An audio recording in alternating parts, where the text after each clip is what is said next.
The morning of my surgery, I stood in a hospital hallway trying not to cry while my twins held my hands. I was terrified, not just because doctors were about to remove a tumor from my body, but because I had nobody to leave my children with. At least, that's what I thought.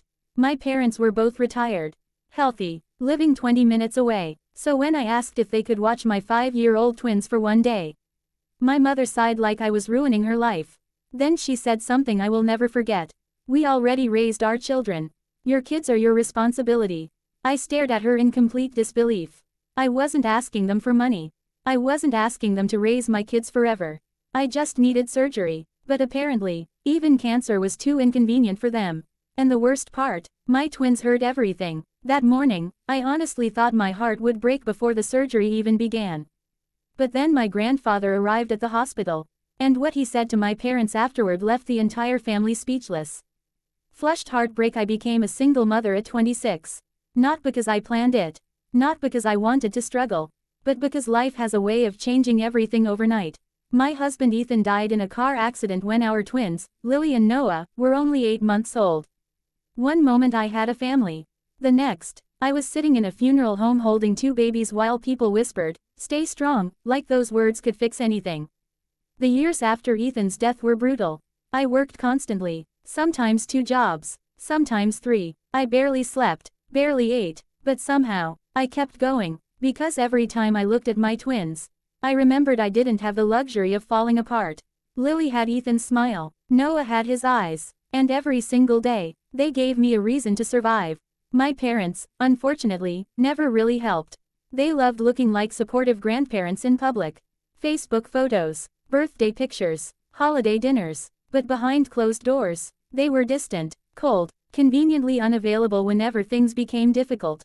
Parenting is your responsibility, Mom constantly reminded me. As if I didn't already know that. I stopped expecting help years ago. But when I got sick, everything changed. It started with exhaustion, then pain, then sudden dizzy spells at work. At first, I ignored it. Single mothers don't really get the option to stop functioning. But eventually, the pain became unbearable. So I finally went to the doctor. 3 days later, I sat in a cold office hearing the word, tumor. I remember staring at the doctor while my brain struggled to process anything after that. Thankfully, it wasn't cancer. But it still needed surgery immediately. And suddenly, for the first time since Ethan died, I felt truly terrified, not of dying, of leaving my children alone. The surgery itself wasn't considered extremely dangerous. But every surgery carries risks. And when you're a mother, you think about those risks differently. I spent nights lying awake imagining my twins growing up without parents. No mother, no father, nobody. The fear nearly destroyed me. But I tried hiding it from Lily and Noah. I still packed lunches, still read bedtime stories, still smiled through the pain. Because children deserve safety, even when their parent is scared. The surgery was scheduled for a Thursday morning.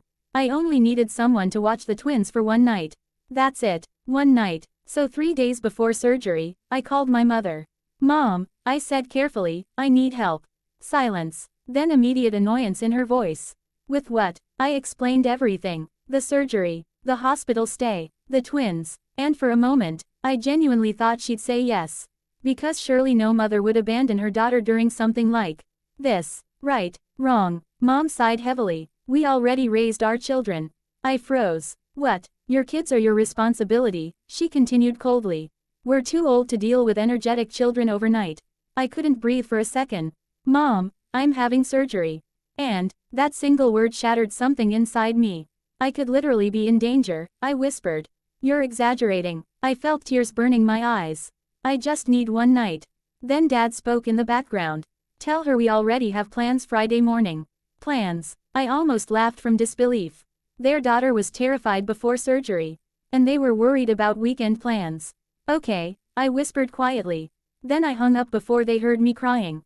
That night, I locked myself in the bathroom and broke down silently. Not because I expected perfect parents anymore, but because some tiny part of me still hoped they'd care when it truly mattered. The next morning, Lily climbed into my lap while I drank coffee. "Mommy," she whispered softly, "are Grandma and Grandpa mad at us?" My heart nearly stopped. "What?" She looked down sadly. "I heard you crying. Children hear everything, even the things you desperately try to hide." I hugged her tightly. No baby, none of this is your fault. But deep down, I was furious, not for myself, for my children, because no child should ever feel unwanted by family. The day before surgery, I still had no childcare. I was panicking internally, trying to smile externally. Then my phone rang. Grandpa. My grandfather Richard was 78 years old. A widower, former mechanic, the strongest man I had ever known. Your mother told me about the surgery, he said immediately. I went quiet, and she also told me she refused to help. The shame in his voice hurt more than anger would have. Grandpa, it's okay. No, he interrupted sharply. It's not okay. I started crying instantly, and before I could say another word, he continued. I'll take care of the twins. I blinked in shock. Grandpa, you don't have to. Yes, I do. His voice softened. You're my granddaughter. That sentence alone nearly destroyed me emotionally. Because somehow, the oldest person in the family was the only one acting human. The morning of surgery, Grandpa arrived at the hospital holding stuffed animals for Lily and Noah. The twins ran into his arms immediately. Great Grandpa, they shouted excitedly, and for the first time all week, I finally felt safe enough to breathe. Then something unexpected happened. My parents showed up. Mom walked into the waiting room carrying coffee like this was some casual visit. Dad followed behind awkwardly. I figured we should at least stop by, Mom said. I stared at her silently. Then Grandpa slowly stood up. And suddenly, the entire room changed. I had never seen him look angry before. Not truly angry. Until that moment. You should be ashamed of yourselves, he said quietly. Mom looked stunned. Dad, no, Grandpa interrupted sharply. Your daughter needed surgery and you abandoned her over inconvenience. The waiting room became completely silent. Dad crossed his arms defensively. We raised our kids already. Grandpa looked disgusted. And apparently you failed at that too. Mom's face turned pale instantly. I had never seen anyone speak to my parents like that. Ever. Then Grandpa pointed toward Lily and Noah. Those babies will remember who showed up for them, he said firmly. And one day, when you wonder why they never visit you. He paused briefly. Remember this moment. Mom actually looked emotional for the first time. But Grandpa wasn't finished. When Ethan died, this girl rebuilt her entire life alone. He pointed at me, and instead of helping her, you judged her for struggling. Dad looked down, quietly. You two care more about comfort than family, Grandpa continued. And honestly, his voice cracked slightly, that breaks my heart. Nobody spoke after that, because there was nothing left to say. A nurse finally called my name for surgery. And as I stood up shaking nervously, Grandpa hugged me tightly. You come back to those babies, he whispered. I nodded through tears. The surgery lasted 4 hours. Longest 4 hours of my life. But thankfully, it was successful. When I woke up afterward, groggy and exhausted, the first thing I saw was Lily asleep beside my hospital bed holding my hand. Noah was curled up beside Grandpa in a chair. And suddenly, despite everything, I felt okay. My parents weren't there anymore. They had left hours earlier. But honestly, that didn't hurt anymore. Because for the first time in my life, I truly understood something important. Family isn't defined by blood. It's defined by who stays when life gets hard. Over the following months, something shifted permanently. I stopped chasing my parents emotionally.